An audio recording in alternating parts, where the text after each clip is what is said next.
तपाईले जुन पात्रको नाम लिनुभयो म त नाम लिन पनि अनिच्छा व्यक्त गर्न चाहन्छु। अनि त्यस्ता खालका मान्छेहरू बिहान एउटा धर्मावलम्बीको बारेमा प्रशंसा गर्नुहुन्छ, बेलुका अर्को धर्मावलम्बीहरूलाई आलोचना गर्नुहुन्छ भनेदेखि अनि धर्मनिरपेक्षता नै मुलुक हो अथवा मान्छेको धर्म हुँदैन भन्ने खालको कुरा गर्नुहुन्छ। यस्ता खालका पात्रहरूको बारेमा कुरा गरेर किनभने तपाईँ पश्चिमा संस्कार संस्कृतिद्वारा अथवा तपाईको नाउँमा यो नभनौँ भन्दा भन्दै तपाईको नाउँमा बाबु राम भनेर लेखेको जुन त्यो राम छ नि, त्यो राम कहाँबाट आयो? तपाईँ बाबु प्रचण्डसँग लागेर 17,000 मान्छे मार्नुभयो कम्युनिस्ट भएर, अनि अहिले तपाईँ त्यो कम्युनिस्टै छोडेर यता कता मधेसवादी दलतिर कतै हुनुहुन्छ क्यार भनेपछि यति अस्थिर चरित्रको, यति अस्थिर मनोविज्ञानको मान्छेहरूको बारेमा अब धेरै कुरा गरिराख्ने। त्यसो भने भन्नु पर्यो यो संविधान बनाउँदाखेरि जे कुरा गरे त्यो त्रुटि गरेर छ अथवा त्यो संविधान बनाउनलाई जुन शक्ति र ताकतले काम गरेको थियो त्यो वास्तवमा नेपाली जनताको ताकतको भरमा होइन रहेछ भन्ने कुरा प्रमाणित हो।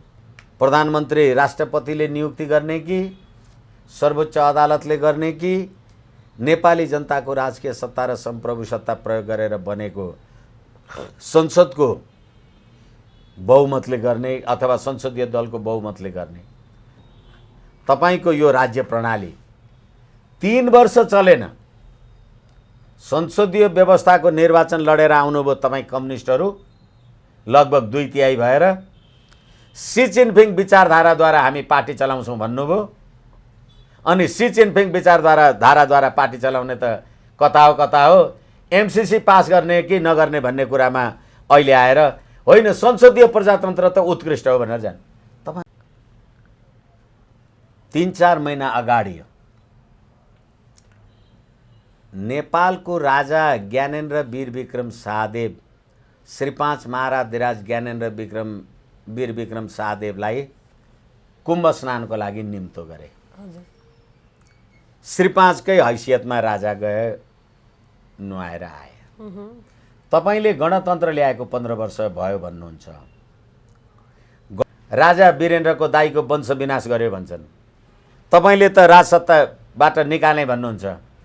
ज्यान मार्ने अपराधी रहेछ, पक्रेर कारबाही गर्नुहोस् न त, किन नगरे?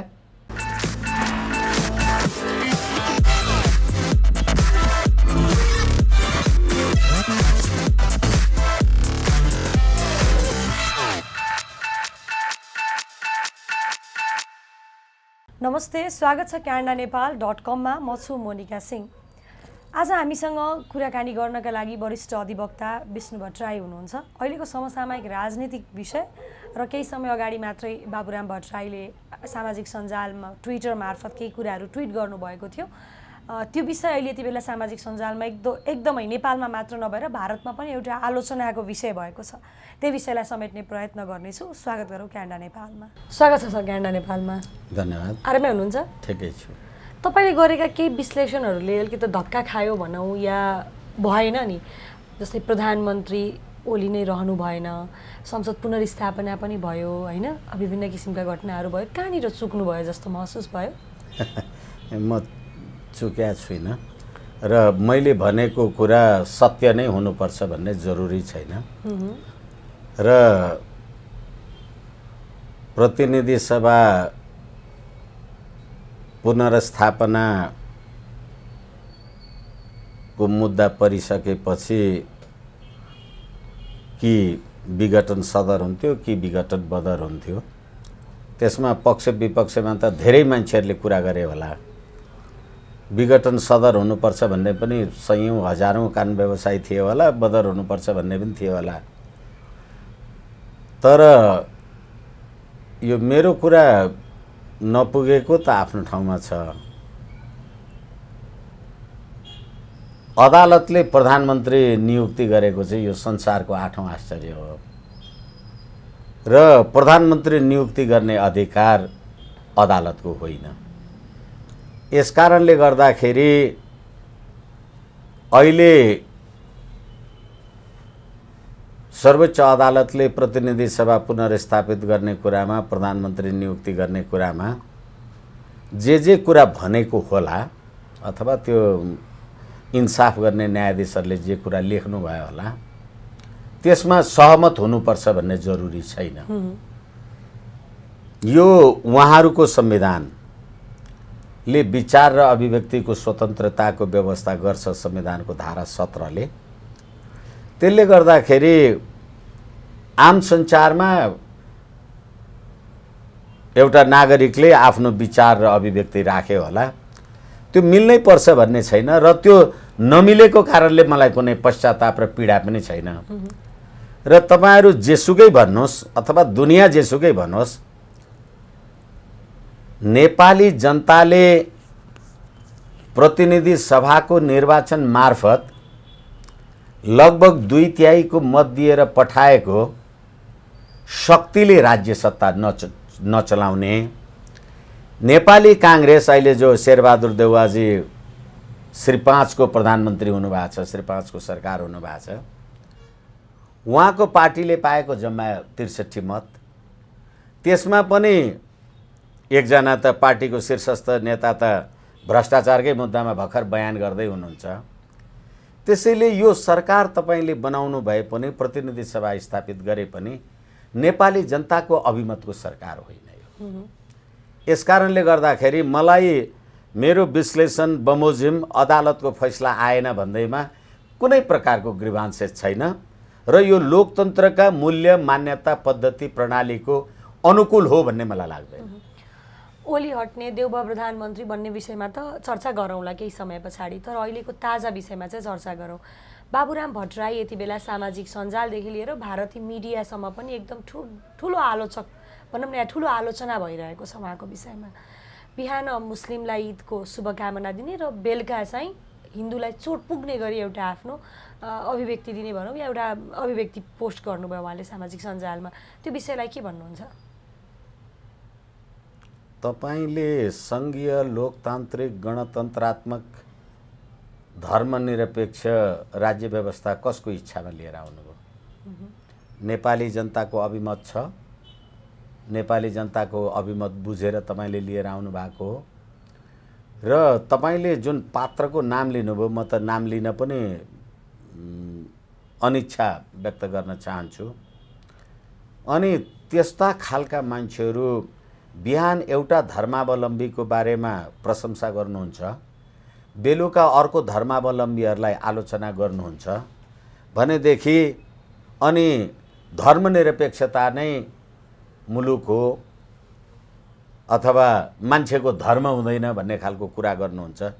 यस्ता खालका पात्रहरूको बारेमा कुरा गरेर म मेरो आफ्नो क्षमतालाई नष्ट गर्न चाहन्न। मेरो लागि यो कुनै चर्चाको पात्र नै होइन। बाबुराम भट्टराईले प्राय भनौँ न हिन्दू धर्मलाई चाहिँ बाहिर ल्याउने कुराहरू के, जस्तो कहिले बलि चढाउने कुरालाई आलोचना गर्नुहुन्छ, कहिले तपाईँको अब अहिले त सामाजिक सञ्जालमा दुध चढाउने कुरालाई लिएर आलोचना गरिरहनु भएको छ। किन यस्तो गर्नुहुन्छ जस्तो लाग्छ? के कारणले बाबुराम भट्टराईले यस्तो कुराहरू गरिराख्नुहुन्छ? उद्देश्य खास के हो बाबुराम भट्टराईको भन्ने कुरा पनि उठ्छ नि। किनभने तपाईँ पश्चिमा संस्कार संस्कृतिद्वारा अथवा तपाईँको नाउँमा, यो नभनौँ भन्दा भन्दै, तपाईँको नाउँमा बाबु राम भनेर लेखेको जुन त्यो राम छ नि, त्यो राम कहाँबाट आयो? यस कारणले गर्दाखेरि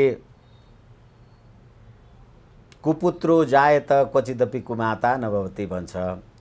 आमा चाहिँ कुमाता हुन्न अरे, कुपुत्र चाहिँ पैदा पनि हुन्छन् अरे भनेपछि मैले सुरुमा पनि भने यी पात्रहरूको नाम लिएर जो पाखण्डपन, हिपोक्रेसी र आफ्नो धर्म, सभ्यता, संस्कृति, स्वधर्म निधनम श्रेय परधर्म भयावह भन्छ, आफ्नो सभ्यता, संस्कृति, इतिहास, भूगोल, मूल्य, मान्यता, ती सब कुरामाथि जहिले नकारात्मक प्रभाव, नकारात्मक गतिविधि जो जसले गरिराखेका छन् तिनीहरू वास्तवमा नेपाल र नेपाली जनताको लागि कुनै वाञ्छनीय व्यक्तित्व होइनन् र यिनीहरूको बारेमा मैले फेरि पनि भने दोहोऱ्याएर यो आलोचना टिप्पणी र यिनीहरूको बारेमा कुरा गरेर समय खर्च गर्नुको मेरो लागि चाहिँ कुनै उपयोगिता छैन। बाबुराम भट्टराईलाई कसरी विश्लेषण गर्नुभएको छ? किनभने उहाँले गरेका कुराहरू भनौँ, उहाँले गरिरहेका टीका टिप्पणीहरू बारम्बार भनौँ न आलोचित हुन्छ या विवादित हुन्छ जहिले पनि, होइन? कसरी विश्लेषण गर्नुभएको छ उहाँलाई? त्यसैले त मैले उहाँलाई कुनै पात्रको रूपमै हेरेको छैन। उहाँले खास खोजेको के हो त बाबुराम त भट्टराईले? उहाँले खोजेको कुरा के हो उहाँलाई सोध्नुहोस् न, उहाँले के खोजेको छ मलाई के थाहा हुन्छ? तपाईँको आफ्नो विश्लेषणमा मेरो आफ्नो विश्लेषण मैले भनिहालेँ, यो नेपाल र नेपाली जनताको लागि, देशका लागि यस्ता खालका पात्र प्रवृत्तिहरू यो अवाञ्छित कुरा हो। उहाँले प्रत्यक्ष निर्वाचित राष्ट्रपति चाहियो भनेका जस्ता कुराहरू पनि गरेको कता कता सुनिन्छ। उहाँलाई आफूमाथि धेरै विश्वास भएर जनताले मलाई त्यो ठाउँमा पुर्याउँछन् कि भन्ने आश गरेर त्यस्तो गर्नुभएको हो कि के हो, के यस्तो लाग्छ? फेरि पनि मैले भन्छु, तपाईँले सङ्घीय लोकतान्त्रिक गणतन्त्र धर्मनिरपेक्षको संविधान हामीले ल्यायौँ र यो महान कुरा गऱ्यौँ भनेको र तपाईँले ल्याएको संसदीय व्यवस्थाको निर्वाचनमा चुनाव जितेर त 2/3 रूपले त कम्युनिस्टहरू आए, साम्यवादीहरू आए। तपाईँ प्रचण्डसँग लागेर 17,000 मान्छे मार्नुभयो कम्युनिस्ट भएर। अनि अहिले तपाईँ त्यो कम्युनिस्टै छोडेर यता कता मधेसवादी दलतिर कतै हुनुहुन्छ क्या र? र अर्को कुरा के हो भनेदेखि तपाईँ आफै संविधान मसौदा समितिको संयोजक सभापति जे हुनुहुन्थ्यो त्यतिखेर भने तपाईँले ल्याएको राष्ट्रपतीय प्रणाली, निर्वाचित राष्ट्रपतीय प्रणाली अहिले जे छ त्यो कुराको बारेमा त तपाईँहरू त 3 वर्ष टिक्न सक्नु भएन नि। भनेपछि यति अस्थिर चरित्रको, यति अस्थिर मनोविज्ञानको मान्छेहरूको बारेमा अब धेरै कुरा गरिराख्ने, त्यसो भने भन्नु पर्यो यो संविधान बनाउँदाखेरि जे कुरा गरे त्यो त्रुटि गरेर छ, अथवा त्यो संविधान बनाउनलाई जुन शक्ति र ताकतले काम गरेको थियो त्यो वास्तवमा नेपाली जनताको ताकतको भरमा होइन रहेछ भन्ने कुरा प्रमाणित हो। अब अलिकति कुरा गरौँ ओलीको। ओलीलाई किन हटाएको होला जस्तो लाग्छ? खास के हो यस पछाडिको खेल?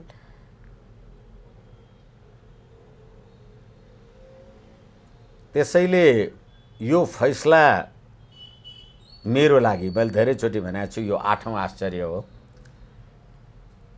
तपाईँले सम्मानित सर्वोच्च अदालतले प्रधानमन्त्री नियुक्त गर्न पाउने, प्रधानमन्त्री फल्नालाई नियुक्ति गर्नु भन्ने अधिकार सम्मानित सर्वोच्च अदालतलाई कसले दियो?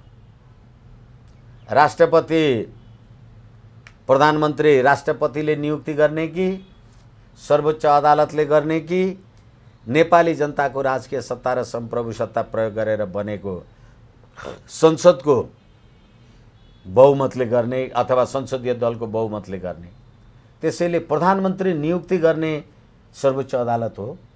त्यसो भए अदालत आफूभन्दा माथि गएर नै निर्णय गरेको हो त? त्यसैले म तपाईँलाई भन्दैछु, यो सर्वोच्च अदालतको एक्स्ट्रा जुडिसियल एक्टिभिजम हो। तपाईँले संविधानको कुन धाराले सर्वोच्च अदालतले प्रधानमन्त्री नियुक्ति गर्नु भन्ने आदेश दिन पाउँछ? संविधानको धारा 76(5) को कुरा गर्दा त प्रतिनिधि सभामा विश्वासको मत प्राप्त गर्न सक्ने संसद सदस्यलाई राष्ट्रपतिले प्रधानमन्त्रीमा नियुक्ति गर्नुपर्छ। तपाईँ भन्ने संसदका 149 जना सदस्यको समर्थन पनि छ, अनि त राष्ट्रपतिले नियुक्ति गर्दिन भन्ने कुरा भएन, यसलाई प्रधानमन्त्री नियुक्ति गर भनेर तपाईँ भन्ने? राष्ट्रपतिले प्रधानमन्त्री नियुक्ति गर्छ। अब 3 गते शेरबहादुर देउवाजीले, त्यो श्री 5 को सरकारको प्रधानमन्त्रीजीले विश्वासको मत लिने काम गर्नुभयो। त्यतिखेर त सभामुख अग्निप्रसाद सापकोटाले विश्वासको मत दिने यता जानुस्, विश्वासको मत दिने मत नदिने यता जानुस्, अविश्वास यता जानुस् भनेर बन्डा लगाउनु भयो। सर्वोच्च अदालतले त्यो किन नगरे त? गर्न त प्रतिनिधि सभाले गर्नु पर्दो रहेछ नि त। यस कारणले गर्दाखेरि यो सर्वोच्च अदालतको फैसला एक्स्ट्रा जुडिसियल एक्टिभिजम हो र मेरो व्याख्या र विश्लेषणमा यो वर्तमान संविधानको धारा 76(5) को प्रतिकूल हो संविधानको धारा 89 ङ को प्रतिकूल हो, राजनीतिक दल सम्बन्धी ऐन 2073 को दफा 26, 28 र 31 को प्रतिकूल हो। अब ठिक छ, अहिले तपाईले गर्दै गर्नु भएको छ, गर्दा गर्दै तपाईले त्यो फैसलामा 2078 असार 29 गते मङ्गलबार 5 बजी भित्र प्रधानमन्त्री नियुक्ति गर्नु भनेर लेख्नु भएको छ भने तपाईले प्रधानमन्त्री त, राष्ट्रपतिले प्रधानमन्त्री त 8:30 बजी नियुक्ति गर्नुभयो नि। अब त्यो संवैधानिक हो कि भएन? हुन्छ कि हुँदैन? अनि तपाईले फ्लोर क्रस गरेको कानुन नलाग्ने भनेर भन्नुभयो। नेकपा माओवादी केन्द्रका प्रचण्डको पार्टीका लेखराज भट्ट लगायतका मान्छेहरूले, रामबहादुर थापा बादलहरूले फ्लोर क्रस गर्नुभयो भनेर उनीहरूको संसद सदस्य गयो। त्यही कानुन लेखराज भट्ट, प्रभु शाहहरूलाई लाग्ने, त्यही कानुन माधव नेपाललाई नलाग्ने, त्यही होइन, यही होइन यो अदालत? यही अदालत होइन केपी शर्मा ओलीले मन्त्री परिषद बनाउँदाखेरि तपाईले प्रतिनिधि सभा विघटन गरिसक्नुभयो, अब मन्त्रीहरू विस्तार गर्न पाउनुहुन्न भनेर फैसला गरेको 15 दिन पुग्दा नपुग्दै प्रतिनिधि सभा बाँकी नै छ, स्थापित हुन्छ भनेर फैसला गर्ने यही अदालत होइन? यो कुरा गरेर साध्य छ। यसै कारणले मैले भनेको, मेरो लागि यो 8औं आश्चर्य हो र यो श्री 5 को सरकार हो, नेपाली जनताको सरकार होइन। नेपाली जनताले तपाईलाई सरकार बनाउनका लागि मतदान दिएका छैनन्। तपाई जम्मा 63 भोट पाएको मान्छे, त्यसमा पनि लाज हुनु पर्दैन? अर्बौंको भ्रष्टाचार भएको कुरामा तपाईको पार्टीको प्रधानमन्त्री भएपछि अनि तपाई फरार भएर बस्ने, तपाईको पार्टीको उपाध्यक्षको हैसियत भएको मान्छे तपाई प्रधानमन्त्री भएपछि विशेष अदालतमा उपस्थित हुन जानेर 9-10 लाखमा धरौटीमा रिहा हुने, यो सबै कुराले के बुझिन्छ? यस कारणले गर्दाखेरि यो नेपाली जनताको सरकार पनि होइन र फेरि पनि मैले दोहोर्याएर भन्दैछु, मेरो ज्ञान समझ बुद्धि क्षमतामा संसारमा अदालतले प्रधानमन्त्री नियुक्ति गरेको मेरो लागि चाहिँ 8औं आश्चर्य। कति विश्लेषकहरू भन्नुहुन्छ एमसीसी पास नगरेकाले या एमसीसीमा सक्रिय भएर नलागेकाले गर्दा ओलीलाई प्रधानमन्त्रीबाट हटाउन वैदेशिक हस्तक्षेप भयो या वैदेशिक चलखेल भयो भन्नुहुन्छ, के साँच्चै त्यो भएकै हो? अब तपाईले भनेकै अहिलेको प्रश्नमा अघिको प्रश्नको उत्तर अहिलेको प्रश्नमा छ। मेरो कुरा कति मैले तपाईलाई क्लियर गर्न सके मलाई थाहा छैन। तपाईले मलाई भन्नुभयो, तपाईले भन्नुभएको प्रतिनिधि सभा पुनर्स्थापन हुँदैन भन्नुहुन्थ्यो, तपाईँ भयो नि, तपाईँ कुरा भएन भन्दा कसले नगरेको रहेछ? एमसीसी वाला कुराले गरेर छ, संविधानले गरेर छ कि रहेन रहेछ? जे प्रश्न तपाईँ गर्दै हुनुहुन्छ। यस कारणले गर्दाखेरि एमसीसी पास नगर्ने अथवा एमसीसी को पक्षमा को छैन? केपी शर्मा ओली पनि छ, शेरबहादुर देउवा पनि छ। यिनै प्रचण्ड होइनन्, यिनै माधव नेपालजी होइनन्, यिनै केपी शर्मा ओलीजी होइनन्। उहाँहरू एउटै पार्टीमा हुँदाखेरि एमसीसी भनेको त त्यसलाई अध्ययन गर्ने कार्यदल बनाउँदा झलनाथ खनाल त्यसको संयोजक, भीम रावल र प्रदीप गेवाली त्यसका सदस्यहरू हुँदा एमसीसी राष्ट्रघाती हो, संशोधन नगरिकन पास गर्नु पर्दैन भन्ने होइनन्। अहिले शेरबहादुर देउवाका खुट्टा ढोगेर माधव नेपाल र प्रचण्ड त एमसीसी पास गर्न हुनुहुन्छ नि त। भनेदेखि प्रतिनिधि सभा संविधान बमोजिम भएको रहेछ कि कसको इच्छा र आकांक्षा बमोजिम भएको रहेछ? किनभने यदि तपाईले सोध्नु भएको प्रश्न सही हो भने एमसीसी पास गर्न सकेन, निर्णायक कुरा गर्न सकेन, त्यसकारण केपी शर्मा ओलीलाई हटाइयो भन्ने अर्थमा लिने हो भने नेपालको प्रधानमन्त्री कसले राख्दो रहेछ? नेपाली जनताले बनाउँदा रहेछन्। यसै कारणले गर्दाखेरि अब यो एमसीसी को कुरा गर्नुहुन्छ, एमसीसी इन्डो पेसिफिक स्ट्राटेजी अन्तर्गतको स्ट्राटेजिक हो भनेर भनिन्छ। नेपालका लागि अमेरिकी राजदूतले रेन्डी बेरीले 10औं पटक भन्नुभएको छ कि तपाईहरु पास गर्नुस् कि तपाईहरु फेल गर्नुस्, संशोधन हुँदैन। अहिले तपाईहरु के भन्दै हुनुहुन्छ प्रचण्डजी? माओवादीको टाउको काटेर झोलामा हालेर ल्याऊ र त्यो झोलाभरि पैसा हालेर लैजाऊ भन्ने शेरबहादुर देउवा र माओवादी भएर 17,000 मान्छे मार्ने प्रचण्ड अहिले एकै ठाउँमा बसेर एमसिसी पास गर्ने कुरा गर्नुहुन्छ भनेदेखि कुन शक्तिले काम गरिरहेछ भन्ने कुरा थाहा भयो नि, भनिरहनै परेन। यसो हेर्दा राष्ट्रपति विवादमा संविधानलाई विवादमा तान्न खोजिएको जस्तो देखिन्छ। सरकार आफ्नै यस्तै भनौँ न, अब सरकार बनाउन खोज्दै जाँदाखेरि पनि काहीँ न काहीँ बिगार्न हिँडेको जस्तो देखिन्छ। सबै मिलेर हेर्दै जाँदाखेरि काहीँ न काहीँ राज संस्थान फिर्ता ल्याउन खोजेको हो कि भन्ने पनि काहीँ न काहीँ देखिन्छ। के हो जस्तो लाग्छ? सम्भावना कतिको छ? होइन, म त संवैधानिक राज संस्था हिन्दू राष्ट्र अखण्ड नेपालको पक्षधर मान्छे हुँ। मैले धेरैचोटि आम रूपमा भनेकै छु। अस्ति यो प्रतिनिधि सभा पुनर्स्थापित हुनुभन्दा अगाडि यिनै पुष्पकमल दाहाल जसले 17,000 मान्छे मारेर गणतन्त्र ल्यायौँ भन्ने कुराको गर्व गर्छन्, राष्ट्रपति भन्दा त राजा हुँदा देशको सान मान इज्जत प्रतिष्ठा सारा कुरा थियो भनेर भन्ने यिनीहरू नै होइनन्। अनि अहिले तपाईले कार्यकारी राष्ट्रपतिको कुरा जे गरिराख्नु भएको छ, निर्वाचनबाट आएको मानिस, तपाईले लेख्नु भएको तपाईको संविधानमा राष्ट्रपतिले संविधानको पालनाद्वारा राष्ट्रिय एकताको प्रवर्धन गर्छ भनेर लेख्नु भएको छ। तपाईँ पनि राष्ट्रपतिको चुनाव लड्नुभयो, म पनि राष्ट्रपतिको चुनाव लडेँ। तपाईँ जित्नुभयो, म हारेँ भने मलाई भोट दिने मान्छेलाई, तपाईलाई भोट नदिने मान्छेलाई तपाईँ मान्नुहुन्छ? अनि त्यो राष्ट्रिय एकताको प्रतीक हुन्छ। यसकारणले गर्दाखेरि तपाईले बनाउनु भएको यो संविधान, तपाईको यो राज्य प्रणाली 3 वर्ष चलेन। संसदीय व्यवस्थाको निर्वाचन लडेर आउनुभयो तपाईँ कम्युनिस्टहरू, लगभग 2/3 भएर सी जिनपिङ विचारधाराद्वारा हामी पार्टी चलाउँछौँ भन्नुभयो। अनि सी जिनपिङ विचारधाराद्वारा पार्टी चलाउने त कता हो, एमसिसी पास गर्ने कि नगर्ने भन्ने कुरामा अहिले आएर होइन संसदीय प्रजातन्त्र त उत्कृष्ट हो भनेर जाने। तपाईहरु सधैँ त हुनुहुन्छ। अनि अहिले जसलाई श्री 5हरूले प्रधानमन्त्री बनाइदिनु भएको छ, उहाँ जति नेपालको राजनीतिमा बदनाम पात्र को होला?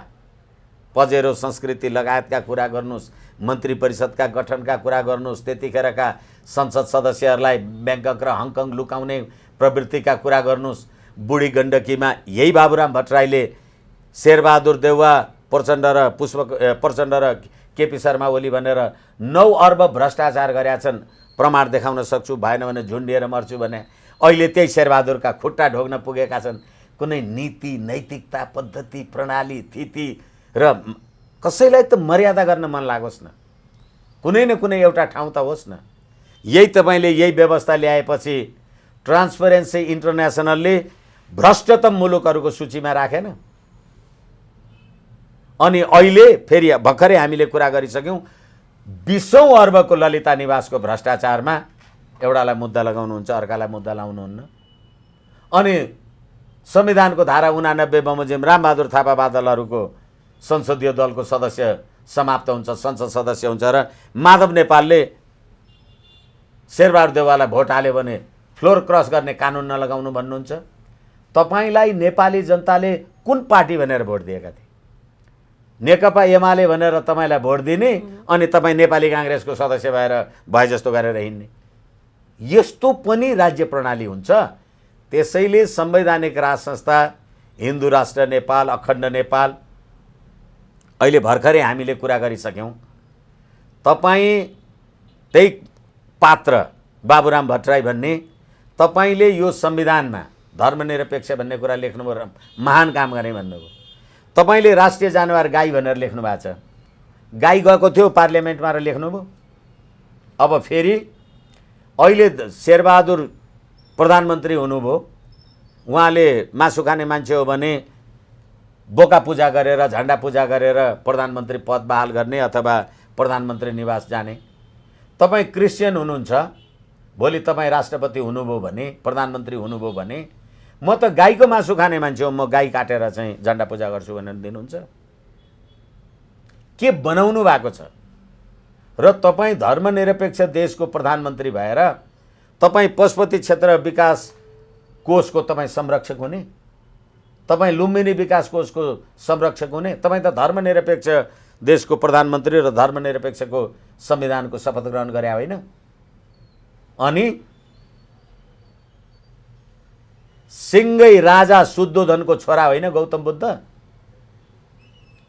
यो देशको राज संस्था अथवा हाम्रो वैदिक आदि अनादि कालदेखिको कुरा गर्ने हो भने यो देशको राज संस्था भने त भगवान बुद्ध पैदा गर्ने हो, राजा रामचन्द्र जस्तो पैदा गर्ने हो।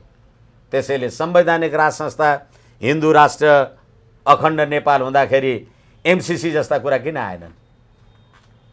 अहिले पनि तपाईँ पार्लियामेन्टमा हेर्नु होला, सरिता गिरी जस्ता मार्काका मान्छेहरू त, सुजाता कोइराला मार्काका मान्छेहरू त लिपुलेक लिम्पियाधुरा र कालापानीको नक्साको विवादमा त भारतलाई लिजमा दिए हुन्छ भनेर भन्ने होइनन्। अहिले यही शेरबहादुर देउवा प्रधानमन्त्री भइराख्नु भएको छ, उहाँले त विदेशी ज्वाइँलाई पनि नागरिकता दिनुपर्छ भनेको छ। रोटी र बेटी भन्ने महन्त ठाकुरहरू आफ्नो ठाउँमा होलान्, देशलाई बहुल राष्ट्रमा टुक्रा टुक्रा गर्नुपर्छ भन्नेहरू त्यही पार्लियामेन्टमा होलान्, तिनैले भोट दिएको होला।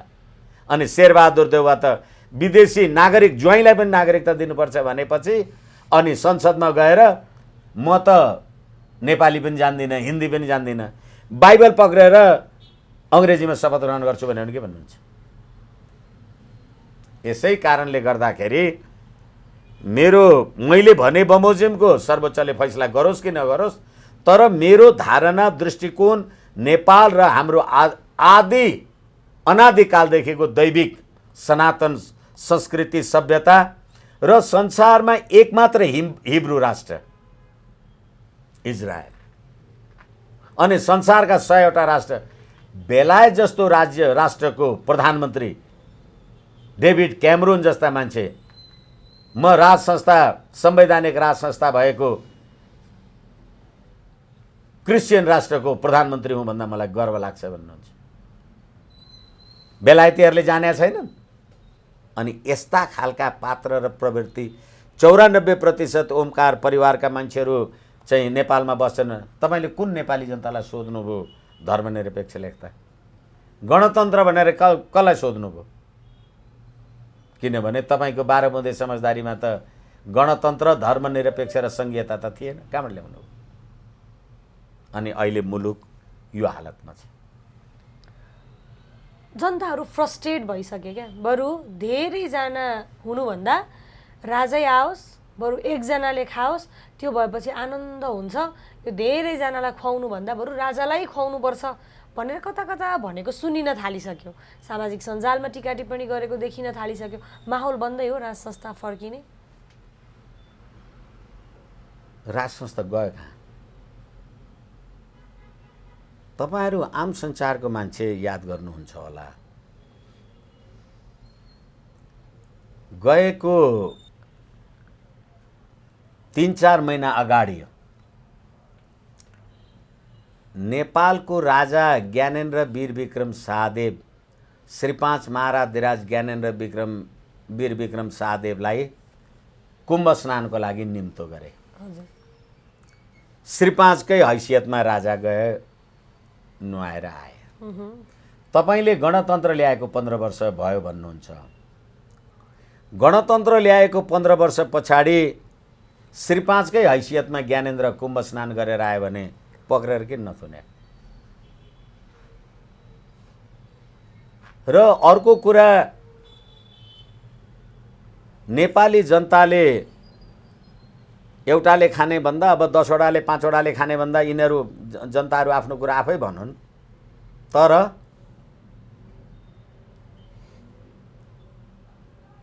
यो देशमा 8 वटा राष्ट्रपति छन्, तपाईलाई थाहा छ? 8 वटा प्रधानमन्त्री छन्। अनि हरेक प्रदेशका प्रदेश प्रमुखहरू प्लास्टिकको टुलमा तौलिया राखेर नेपाली सेना सलामी गर्छ। अनि यो देशको यो संविधान जसले बनायौँ भन्यो, सङ्घीयता नभई हुँदैन भन्यो, राजेन्द्र महतो जस्ता, उपेन्द्र यादव जस्ता मान्छेले संविधान डढाउँछन् र ती डढाउनेलाई तपाईँ उप प्रधानमन्त्री बनाउनुहुन्छ अनि त्यो उप प्रधानमन्त्री बनाउने तपाईँ प्रधानमन्त्री, राष्ट्रपति त्यसलाई शपथ ग्रहण गर्नुहुन्छ। यो व्यवस्था बाँकी रह्यो, डढेन। खरानी मात्रै बाँकी होइन यो। अनि यो व्यवस्था आएपछि राष्ट्रिय झन्डा किन डढ्यो? यो व्यवस्था आएपछि नेपाली टोपी किन डढ्यो भनेपछि राजा राष्ट्रिय एकताको प्रतीक हुन्छ र पृथ्वीनारायण शाहले यो मुलुक आर्जन नगरिदिएको भए तपाईँको खल्तीको नेपाली नागरिकताको प्रमाणपत्र आज के हुन्थ्यो? यसै कारणले गर्दाखेरि अहिले तपाईँ भन्नुहुन्छ होइन, सयौँ थुङ्गा फुलका एउटै माला हामी नेपाली, सार्वभौम भई फैलिएका मेची महाकाली। कहिले आयो यो राष्ट्रिय गान? 62-63 को आन्दोलन पछाडि। तपाईँ सार्वभौम भनेको 62-63 पछि मात्रै हुनुभयो, अगाडि के हुनुहुन्थ्यो? नेपाली जनताको सम्प्रभुता थियो कि थिएन? अनि सार्वभौम भई फैलिएका मेची महाकाली हुन्। अनि चाँदनी दोधारा पारी महाकाली पारी बस्ने नेपालीहरू को हुन्? तपाईँको यो सयौँ थुङ्गा फुल फुल्ने फुलबारी कसले बनायो? कुर्सी राखिदिएको छ तब न बस्नु होला, कसले राखिदियो? हाम्रा वीर पुर्खाले आर्जन गरेको होइन यो देश? अनि तपाईँ मार्क्स, लेनिन र स्टालिनको तस्बिरमा माल्यार्पण गरेर पृथ्वीनारायण शाहको तस्बिरमा लात्ताले हानेर ढलाएर बस्ने, अनि तपाईँ नेपाली? आखिर ज्ञानेन्द्र शाह पनि त टेस्टेड पात्र नै त हुने होइन र? राज संस्था राजा आएर भनौँ, राजा आएर राम्रो होला त भन्ने पनि त प्रश्न उब्जिन्छ नि काहीँ न काहीँ। तपाईँले विक्रम सम्वत 1825 देखि आजसम्म कतिवटा नराम्रो राजा देख्नु? ज्ञानेन्द्रकै कुरा गर्नुहोस्। मान्छेहरू पूर्वाग्रह राख्छन्, आफ्नो ठाउँमा छ। राजा वीरेन्द्रको दाईको वंश विनाश गर्यो भन्छन्। तपाईँले त राजसत्ताबाट निकाल्ने भन्नुहुन्छ। ज्यान मार्ने अपराधी रहेछ, पक्रेर कारबाही गर्नुहोस् न त। किन नगरे? यत्तिकै बदनाम गर्ने एक। र अर्को कुरा, राजाले त भने नेपाली जनताको नासो, जनतालाई सुम्पिए, राजमुकुट सुम्पिए, जनताको नासो भने। अहिले 2 वर्ष 1 वर्ष प्रधानमन्त्री हुनका लागि हेर्नुहोस् त यहाँ नाटक। एउटा राष्ट्रपतिको, तपाईँले बनाएको राष्ट्रपति, तपाईँले गरेको अपमान हेर्नुहोस् त। यसले देशको इज्जत बन्यो, प्रतिष्ठा बन्यो। राजा ज्ञानेन्द्रले नेपाली जनताको नासो, नेपाली जनतालाई सुम्पिए भनेको कुरा चाहिँ तपाईहरुलाई अथवा यी मान्छेहरुलाई, तपाईहरुलाई रिस उठ्यो? दिल्लीमा बसेर 12 बुँदे समझदारी गरेर एसडी मुनिहरुको चाकरी गरेर बसेर आएकाहरुलाई चाहिँ महान भन्दा खुसी भयो? यस्तो पनि कहीं तर्क हुन्छ, यस्तो पनि कहीं कुरा हुन्छ। अस्ति भर्खरै वैशाख 27 गते केपी शर्मा ओलीले विश्वासको मत लिने प्रस्ताव राख्दा सुब्रमण्यम स्वामीले ट्विट गरेर भने प्रचण्डहरुको प्रस्तावको पक्षमा लाग्यो भनेदेखि चिनियाको बल बढ्छ। अनि बाबुराम भट्टराईले भारतले नेपालमा राजा ल्याउन खोज्यो भन्दाखेरि त्यहाँका विज्ञहरूले बाबुराम भट्टराईजी तपाईं आफ्नो देशको कुरा गर्नुस्, भारतको कुरा गर्नुहुन्छ भने तपाईं अहिले पनि जेएनयूमा बसेर बासी भात खाँदै हुनुहुन्छ भनेर लेखेको छ। कहाँबाट आउनु भएको छ? यस कारणले गर्दाखेरि राजा राष्ट्रिय एकताको प्रतीक हुन्छ। नेपालमा राज संस्थाको अन्त्य नगरिकन त तपाईले धर्मनिरपेक्ष ल्याउन सक्नु भएन नि, संघीयता पनि ल्याउन सक्नु भएन। 17,000 मारिएका नेपाली जनताले न्याय कहिले पाउँछन्? यसै कारणले गर्दाखेरि नेपाली जनताको चेतनाले, नेपाली जनताको चेत खुलोस्। राज संस्थाको अभावमा मुलुकको राष्ट्रिय एकता, अखण्डता, स्वाधीनता, सम्प्रभुता, निरन्तरता रहन्छ भन्ने कुरामा म चाहिँ कमसेकम विश्वस्त छैन। फेरि आफ्नै छोरालाई व्यवस्थापन गर्न नसक्ने, आफ्नै छोरालाई सही मार्गमा राख्न नसक्ने, नलैजान सक्ने ज्ञानेन्द्र शाहलाई कसरी हामीले सुम्पिने? भोलि फेरि यो भनौँ न सबै जिम्मेवारी त फेरि पारस शाहकै हातमा पुग्ने हो भनेर पनि जनता काहीँ न काहीँ डराएको देखिन्छ नि। अब यो तपाईँहरूले सोध्नु हुँदाखेरि नभन्ने कुरा भएन। अहिले नेपाली जेलमा कतिवटा नेपाली युवाहरू कैदमा होलान्? 5,000, 10,000, 8,000। अनि ती सबै त कसै न कसैका छोरा हुन्। यस्ता छोरा जन्माउने आमा किन चाहियो भनेर सबैलाई मारिदिनुहोस् न। यस्तो पनि प्रश्न हुन्छ। यस कारणले गर्दा न विद्या पढेको, न देशै डुलेको, अजानै छ छोरो घरैमा बढेको, तपाईँलाई साथ सङ्गत संस्कृति सभ्यता भर्खरै अहिले मैले त्यो कार्यक्रमको नाम बिर्सिएँ। एउटा मन्दिरमा जाँदाखेरि 3-4 महिना अगाडि हो नि त मैले फेसबुकमा हेरे हो, त्यो पारसलाई कार्पेट ओछ्याएर पनि त जनताले मन्दिरमा लिएर जान लागे। अनि त्यो पारसलाई कार्पेट ओछ्याउने जति सबै चोर भ्रष्टै हुन्, अपराधी नै हुन्। पारसले त्यतिखेर भन्यो नेपाली माटो जहाँ म पैदा भएँ यो कार्पेटभन्दा धेरै पवित्र छ, यो कार्पेट उठाऊ, म हिँडेर जान्छु। कहाँ हुनुहुन्छ तपाईँहरू? यस कारणले गर्दा कसैप्रति व्यक्तिगत पूर्वाग्रह राख्ने कुरा ठिक कुरा होइन। कसुरदार त पैदा हुन्छ नि, भयो। एकछिनलाई मान्नुहोस् मैले तपाईँको 10 रुपियाँ चोरेँ अनि म चोर हुँ भनेपछि मलाई मेरो चाहिँ फल्नाले चोर्यो भनेर तपाईँ पुलिसमा जाहेरी दिनुभयो। मैले भगवान्कोमा पूजा गरेर प्रणाम गरेर भने भगवान् मैले त्यो मोनिकाको 10 रुपियाँ चोरेको छु, मलाई पक्राउ नहोस् भन्यो भने र भगवान्ले मलाई आशीर्वाद दिनुभयो भने त भगवान् पनि चोर हुनुभयो नि। न्याय गर्दा त मलाई पक्राउ पो पर्नुपर्छ त। त्यसैले गर्दाखेरि दिल्लीमा बसेर हाम्रा पश्चिमको मनाङ, मुस्ताङ, रुकुम, रोल्पामा भारतको लागि सुरुङ युद्ध खन भनेर 17,000 नेपाली युवा मार्दा आज भारतको कम्फर्टेबल सरकार चाहिने, त्यो कुरा तपाईँहरू देख्नुहुन्न? र मैले तपाईँलाई अघि भने कुम्भ स्नान गरेर फर्केर आउँदाखेरि श्री 5 को हैसियतमा राजा ज्ञानेन्द्र आए। गणतन्त्रको सरकार पक्रेर कारवाही गरेन। तपाईँले भने जस्तो पारस खराब रहेछ थुन। किनभने अहिले त साइबर क्राइम अथवा कुनै के घोचो पेचो बारम्बार हेला गर्यो भने पनि त मुद्दा त लाग्छ नि। किन छोडे? भावनामा बगेर त देश चल्दैन नि। देश चलाउन तपाईँहरू देश चलाएर हेर्नु भएको छ नि। किनभने राज संस्थाले 250 वर्ष चलायो यो मुलुक। अनि अहिले तपाईँले गणतन्त्रको संविधान 2072 कार्यान्वयन भएर 2074 मङ्सिर 20 गते र 10 गते निर्वाचन भएको 3 वर्ष पुग्दा नपुग्दै चलाएको हेर्नुहोस् त देश। कसले चलाछ देश? भर्खरै एमसिसी को कुरा गर्ने, भारत अमेरिका र बिआरआईको हामी कुरा गर्ने, चाइनाको कुरा गर्ने, अनि त्यहाँबाट अहिले भावनाको, यो भावना हो? त्यसो भए नेपाल यदि राम्रोसँग चलाउनु छ भने, नेपालमा स्थिरता ल्याउनु छ भने चाहिँ राज संस्था फर्किनुपर्छ, राजा फर्किनुपर्छ भन्ने तपाईँको राज संस्थाको निरन्तरता वाञ्छनीय छ, फर्किने होइन।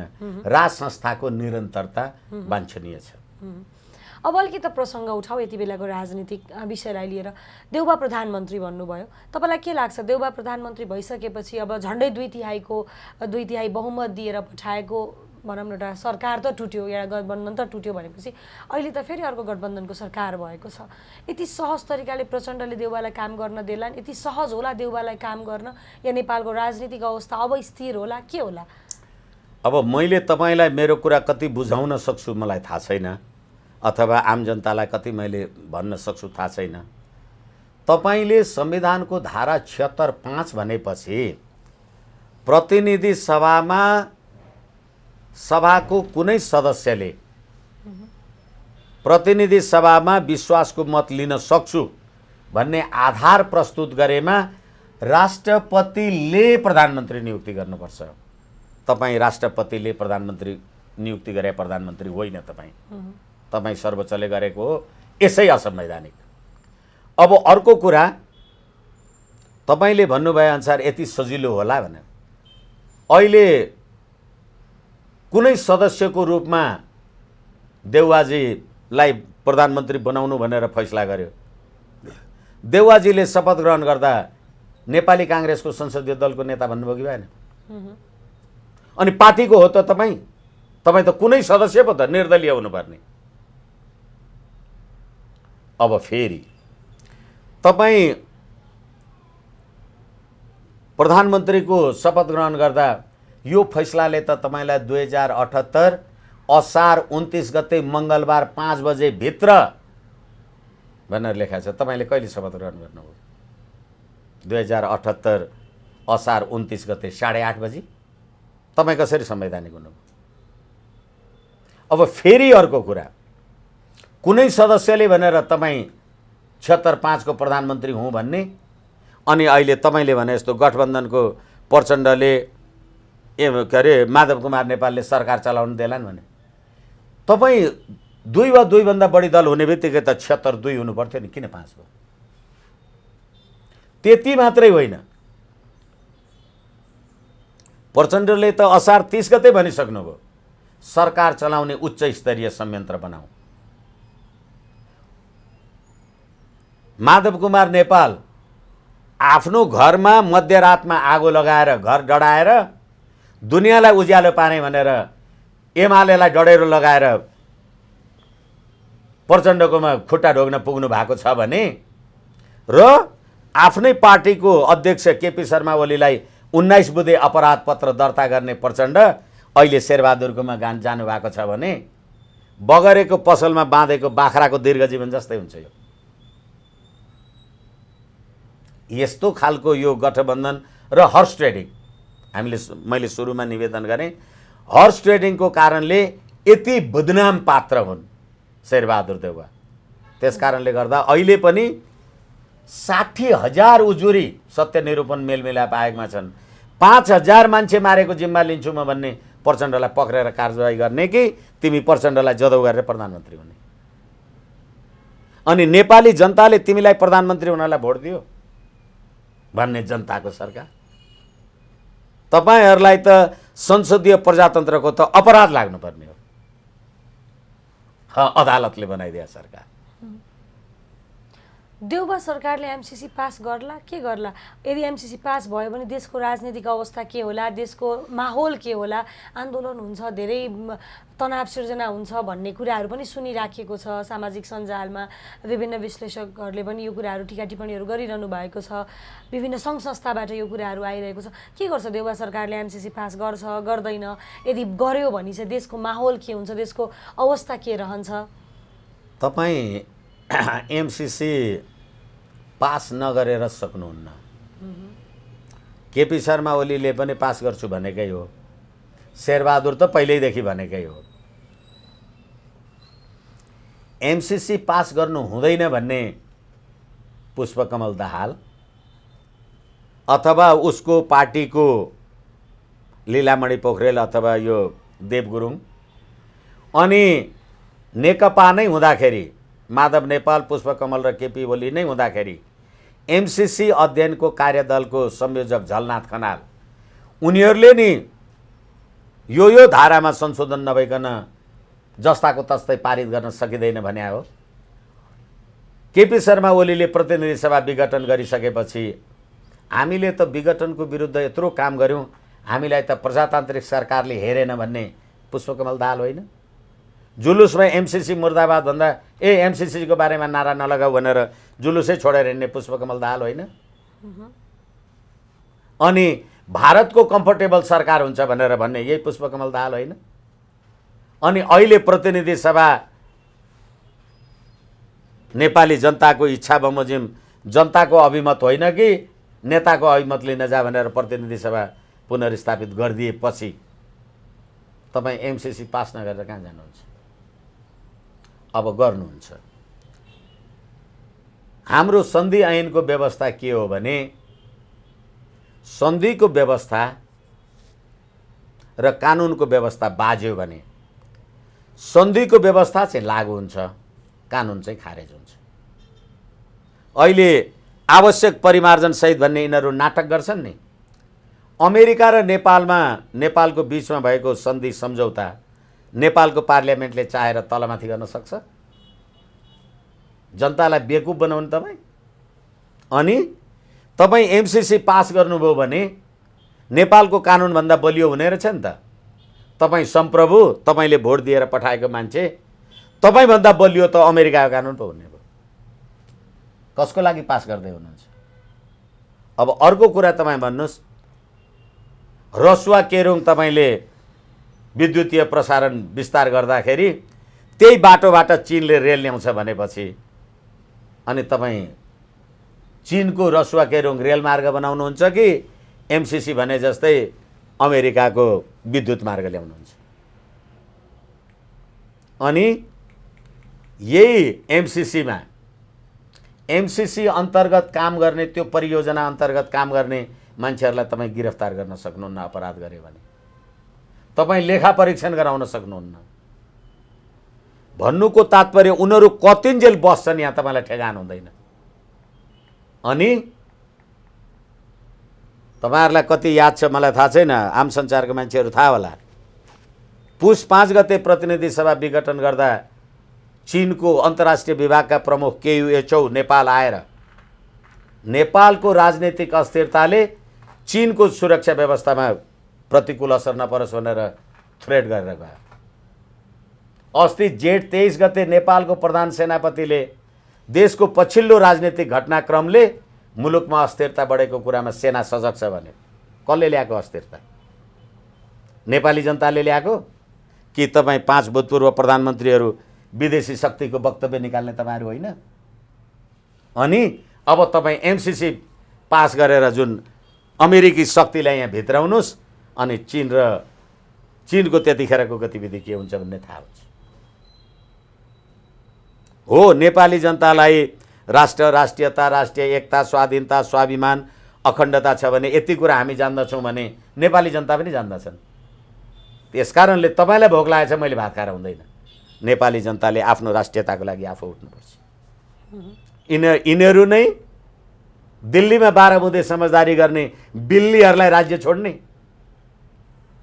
राजा ज्ञानेन्द्रले दिल्लीले भनेको मानेको भए के हुन्थ्यो, के हुँदैन थियो? यस कारणले गर्दाखेरि जेएनयूका भात खाएका मान्छेहरूले रोटी र बेटीको नाउँमा 1 अर्ब 33 करोड जनसङ्ख्या भएको भारतबाट नेपालमा नागरिकता ल्याउनुपर्छ भन्ने, बहुल राष्ट्रको आधारमा देश टुक्रा बनाउनुपर्छ भन्ने तिमीहरू नै छैनौ पार्लियामेन्टमा?